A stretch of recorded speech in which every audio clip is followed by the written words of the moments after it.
Nëse ne duam që te kalojmë këtë situatë politike në cilën është Partia Demokratike e Kosovës, nuk duhet jetë tema se kush po bëhet kryetari i partisë.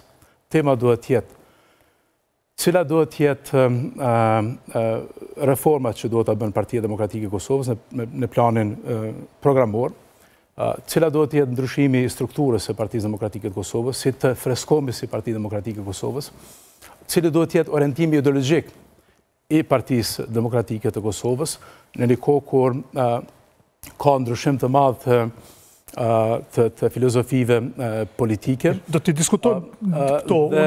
Dhe unë mendoj që duhet ketë proces.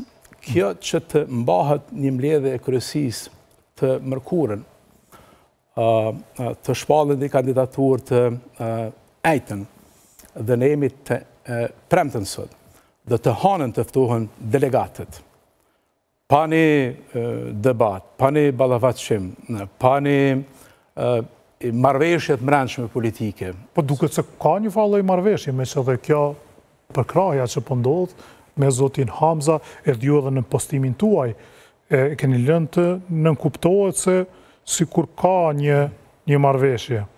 Pra, po thoni kundër çdo imponimi, kundër çdo tentative për të orientuar garën dhe kundër çdo formule që është përfill bazën dhe delegatët. Tani këtë. Me këtë që keni. Kryetari i arshëm i Partisë Demokratike të Kosovës nuk duhet jetë produkt i një marrëveshje të vogël, të brendshme, të një grupi të ngushtë. Duhet jetë produkt i gjithë Partisë Demokratike të Kosovës. Kryetari i Partisë Demokratike të Kosovës duhet jetë produkt i vullnetit të PDK-s, i bazës, i antarësisë, jo i pazareve të ngushta. Po në fund duhet votuar. Po në fund duhet votuar, po duhet me pas të drejtën që secili prej nesh, i cili ka ambicje për të garuar, mund të ketë edhe të tjerë që kanë ambicje për të garuar, ta kenë mundësin të thojnë se cilat janë ekipet e tyre. Unë do të thotë kur garoj me ekip. Duhet të flas me kryetarët e degëve, do të flas me deputet, do të flas me njerëz jashtë partisë, do të flas me njerëz brenda partisë. Kam ide se si të kem një kabinet qeverisës së mirë në hije. Kam ide se si të japim zgjidhje krizës së brendshme politike. Dhe në vendimarrjen në vendimarrjen politike, këto kanë gjëra të cilat njëri vetëm shkon me një studio televizive, i thot do mendimet të shkapërdedhura, po duhet t'jesh emros i përbashkët i mendimit që ka struktura e partisë. Prandaj edhe unë shoh në procesin të paragjykuar, e shoh procesin të njanshëm, nuk është fare proces politik, nuk është fare konvent demokratike, dhe pres nga kryesia e partisë që këtë shkresë që kanë bërë publike ta respektoj. Javën e ardhshme të dalmi në teren, kush është që është kandidat për kryetarët e partisë, të shkojmë në çdo në komunë të rëndësishme ku PDK-ja ka struktura, të prezantohemi para strukturave tona të partisë, të prezantojmë platformat, të shohim se cilat duhet të jenë ndryshimet strukturore që të bëjmë brenda për brenda partisë dhe të jetë zgjedhja e kryetarit të arshëm të PDK-s një proces i cili buron për një përbërje të re.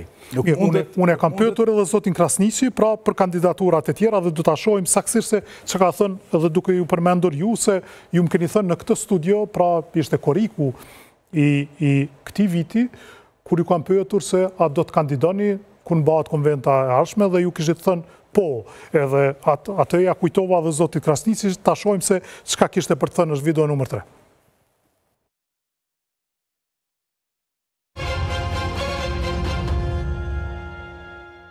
Ka ambicje në PDK? Unë menoj që është shëndetshme që të ketë ambicje. Unë dëshira em ka qenë në 2021 me qenë garë bashkë me zotin Hoxha, si mitë që jemi edhe që paka shumë njëjtë kemi hyjë edhe në Partinë Demokratike të Kosovës me një 2 muaj dallim, por ka qenë vendimi i tij atëherë me u tërheq prej garës dhe mos me marr pjesë. Kështu që unë me heta pa kundër kandidat edhe atëherë edhe herën e dytë. Këtë herë padyshim që zoti Hoxha nëse vazhdon me pas ambicien e njëjtë, është, si me thonë e thjesht, janë kriterë dhe procedura statutare të cilat e kërkojnë një numër caktuar të nënshkrimeve delegatëve. Si pas zotit Krasniqi, edhe ju keni drejt dhe në një farforme ju inkurajoj që të garoni. Edhe tha, ka menduar që edhe herën e parë do të garonit, pra ju keni qenë ushtrues detyre i kryetarit të shpritur që të garoni, por nuk ishit garuar. Për konventën e fundit, e thatë, si që keni shpjeguar edhe në këtë studio, se ka qenë një farforme zgjatimi konventës së parë, edhe tash po thonë që e keni rrugën hapë. 2021 ka qenë një situatë krejt tjetër politike.